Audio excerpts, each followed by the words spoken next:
भक्ति में पुष्टता आती है, भक्ति की वृद्धि होती है। कथनम कथा, भगवान की कथा कहने से।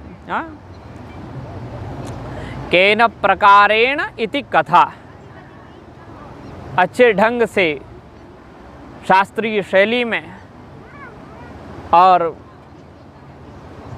शब्दों का चयन करके, क्योंकि शब्द रूप में शब्दांजलि भगवान को समर्पित करते हुए यह एक भक्ति का साधन है।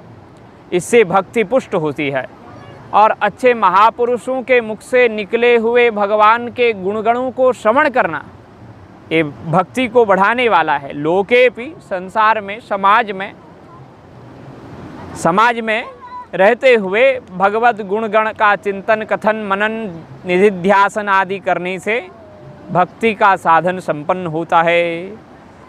और ये 4 विषय त्याग और संग त्याग, अव्यावृत भजन, अखंड भजन भक्ति साधन बढ़ाता है, भक्ति को बढ़ाने वाला। और भगवान के गुणगणों का चिंतन समाज में करते रहना ये भक्ति को बढ़ाने का साधन।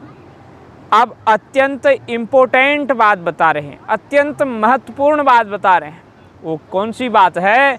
उसमें कहते हैं मुख्यतस्तु महत् कृपयैव भगवत कृपालेशात् वा, परंतु प्रेमा भक्ति की प्राप्ति का सर्वश्रेष्ठ साधन, मुख्य साधन, मुख्यतया जो साधन है वो तो प्रेमी महापुरुषों की कृपा अथवा भगवत कृपा के लेश मात्र से प्राप्त होती है।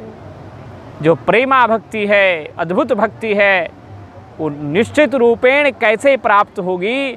तो कहते हैं मुख्यतस्तु महत् कृपयैव, महापुरुषों की कृपा से ही प्राप्त होगी, महापुरुषों की कृपा से निश्चित प्राप्त होगी।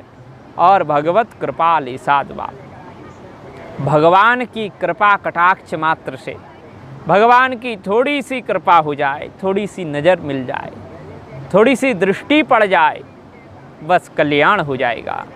भगवत कृपा लेशात् वा, भगवान की कृपा का छोटा सा लेश, छोटा सा उनकी कृपा कटाक्ष जीव का कल्याण कर सकता है और उस प्रेमा भक्ति को जीव को उपलब्ध करा सकता है।